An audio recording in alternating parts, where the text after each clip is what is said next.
She was the most beautiful woman in town, yet she was branded with a price tag and forced to do the filthiest work. Countless men were willing to spend everything they had just to spend a night with her. But since there were too many men lining up each day, a lottery system was used to pick the lucky one for the night. The man chosen tonight was different. He nervously said he wouldn't do anything. He just came because he wanted to marry her. You're gonna marry me? Take me away from here, give me the life I deserve. You're my 5th proposal this week. Angel had heard this lie 1,000 times. She believed all men had the same goal, and Michael was no exception. Not wanting to waste time, she simply told Michael to leave. But after just one night, Michael came back to Angel's room. This time, he paid double and promised again not to lay a finger on her. He asked Angel if she really planned to stay there forever, lying in bed, watching their filthy faces. But before he could finish, the manager at the door told them time was up. Nice talking to you. On his way back, friends advised him to find another woman, but Michael was not ready to give up. On the 3rd day, he came back again and made one last attempt to convince Angel to leave with him. Looking into his intense, sincere eyes, Angel felt her soul tremble, but she still instinctively turned him down. I feel nothing for you. You're a dirt farmer. Yes, I am. Most men would give up after that. As Michael walked away, something stirred in Angel's heart for the first time. She too longed for a normal life. A life she could truly call her own. And Michael's appearance had sparked that longing inside her. The next day, she went to see Duchess and asked how much it would cost if she wanted to leave. The meaning behind her words was clear, but it also touched a nerve for Duchess. Angel was a gold mine, and Duchess wasn't about to let that go. To kill the idea completely, she ordered her men to take care of Angel. That night, screams echoed through the so-called heaven. Meanwhile, Michael, miles away, seemed to feel her pain. When he rushed over again, he found his beloved completely unrecognizable. He held back his fury and told Duchess he was taking Angel with him today. She's not leaving until she pays me every penny she owes me. Michael gave every cent he had to Duchess. Before leaving, he asked Angel that same question one more time. Will you marry me? A quiet path bathed in sunlight and filtered shadows, with the breeze clearing their way home. Michael finally brought Angel back to the farm. He gave her his late sister's clothes and told her to rest. He would never treat her like a slave. Then he handed her his mother's heirloom ring. But Angel's soul had been shattered. She couldn't trust anyone anymore. Once her wounds healed, she ran away while Michael was out. When Michael came home, he immediately noticed the ring left on the table. Realizing she couldn't be far, he ran out to find her. Luckily, they crossed paths at a bend in the road. You don't own me! Instead of getting angry, Michael gently offered her water and food. After speaking softly, he got ready to ride off, while Angel watched his figure disappear into the distance. Maybe even she didn't realize. Her frozen heart had started to melt. In the end, between the two paths, Angel chose him. And it was as if Michael had already expected this outcome. He handed Angel the food he had prepared in advance, then brought over a basin of freshly heated water, and gently washed the weariness from her feet with his own hands. Why are you doing this? 1 mile can be harder to walk than 20. That night, Angel tried to thank Michael in a different way, but Michael turned her down, saying he wasn't feeling well. He didn't want her body. He wanted her heart, broken and pure. From that day on, Angel stayed at the farm, but she didn't think of herself as Michael's wife. She was just helping out until she paid off what she owed him. Michael never pushed her. He believed that as long as she stayed, change would come. He taught Angel how to live on the farm, from collecting eggs in the coop to planting in the garden. In their free time, they'd go fishing under the setting sun. It was the kind of peaceful life everyone dreams of. Through this time together, Michael became the color in Angel's gray world, bringing light back into her life. One day passed in a flash. Angel once again joked about paying him with her body. As expected, she was once again gently turned down by Michael. Using a walk as an excuse, he made his way to the lake, letting the cold water help him stay in control. Seeing that made the smile on Angel's face grow even brighter. At dawn, Michael took her to the top of a hill. The rising sun painted the sky in gold, and they stood there like a picture-perfect scene. That's the life I want to offer you, Angel. One full of color, warmth, beauty and light. Michael's patience finally swept away the darkness in Angel's heart. She began to truly accept him and saw the farm as her second home. But that peaceful life was shattered by the unexpected arrival of Michael's brother-in-law, Paul. The moment Paul laid eyes on Angel, he recognized her immediately. Though he didn't expose her identity in front of others, he later confronted Michael in private, saying he couldn't accept his friend marrying a woman like that. What do you think your mother'd say about marrying a piece of trash like that? Michael couldn't stand hearing anyone talk about Angel that way. Since he had taken her as his wife, her past didn't matter to him. But Paul clearly wasn't listening. As soon as Michael was away, he went straight to Angel. And he deserves a decent girl, not you. His words cut deep, and Angel knew everything he said was true. Her past was tainted beyond repair, and Michael, so pure and kind, didn't deserve to be dragged into her darkness. After a long night of thought, Angel left her ring behind and went to Paul, telling him she had decided to leave. Paul gladly agreed, but halfway through the journey, he made her pay a cruel price. As they neared the city gates, afraid someone might see him with her, he heartlessly threw her off the carriage. You know, I never pretended to be anything but what I am.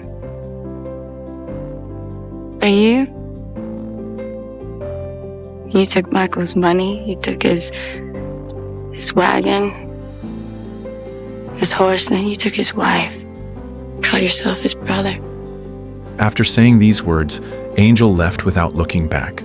But years of captivity had left her without any real survival skills. Desperate, she returned to the only life she knew, Paradise Town. Meanwhile, Michael had heard everything from Paul. Furious, he kicked Paul off his farm and rushed straight to Paradise Town. He stormed into the room and, despite everyone's objections, took Angel back with him. They didn't speak the entire way. Angel could imagine Michael's anger, but he didn't vent it on her. That night, Angel found Michael crying alone in the stables. She heard his muffled sobs, full of pain, hurt, and heartbreak. She knew she had hurt him deeply and betrayed his love. Desperate to feel clean again, she waded into the lake, scrubbing her body as if she could wash away the filth of her past. With Michael's gentle comfort, her heart slowly began to calm, and for the first time, she shared everything with him. Angel had grown up with her mother, never meeting her father until she was 8. But as an illegitimate child, she was never accepted by his family. Eventually, she and her mother were thrown out. With no income and no help, her mother had only one way to earn money in those times. That life drained her mother's health, and she eventually fell ill with an incurable disease. Angel prayed every day for her mother to recover, but fate is rarely kind to those who suffer most. Her mother eventually passed away from this world. With no one to care for her, Angel was sold to a twisted duke by a stranger. There she was trained only to please men. She became a soulless shell. At 18, by a cruel twist of fate, she met her father again. To get revenge, she brought him to her room. Only after it was over did he realize who she was.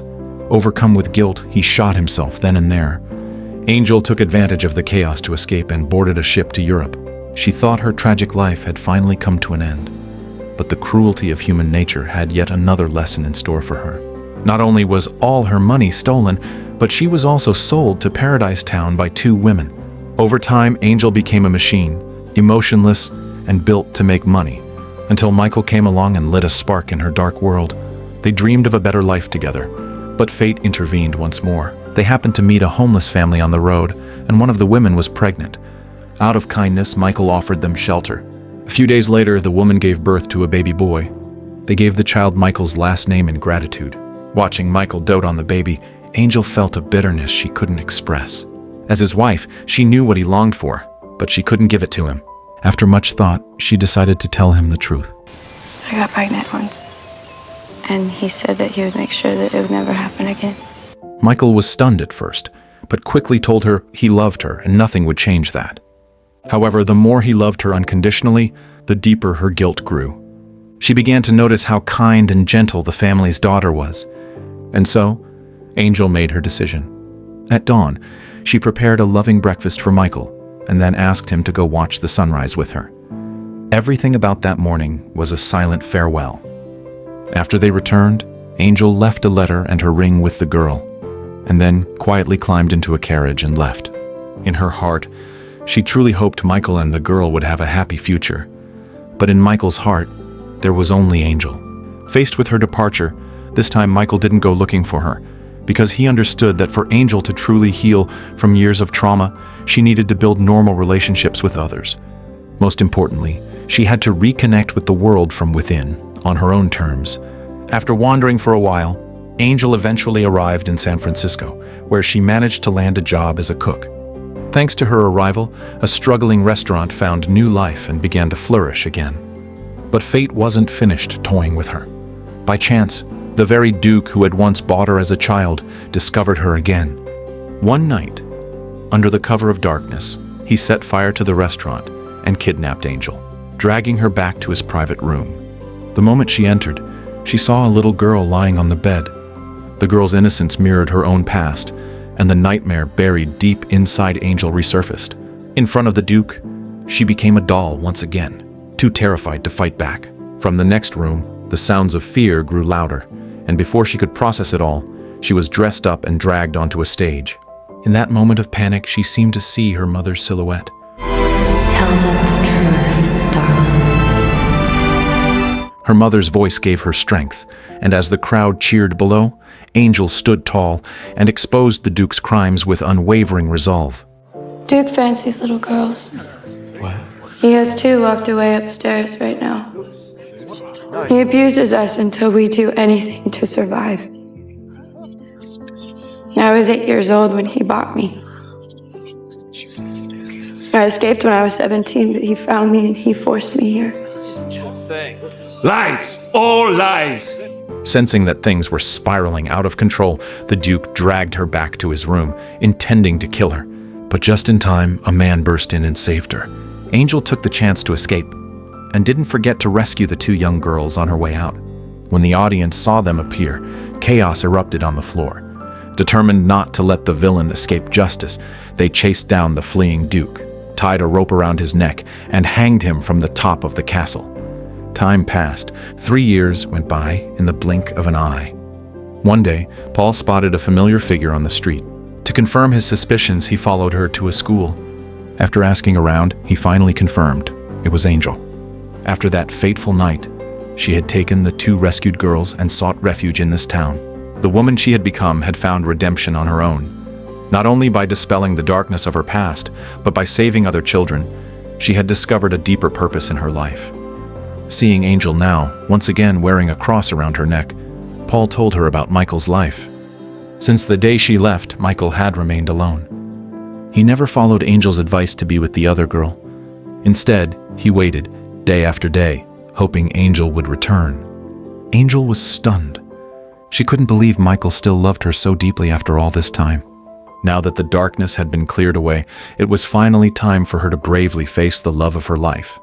Meanwhile, Michael was working in the fields when, as if guided by instinct, he suddenly turned to look behind him. And there she was, the girl who had haunted his dreams, standing before him once more. 3 farewells had shaped them into who they were now. In this love that had spanned years and distance, he never gave up, and she never truly left. Red.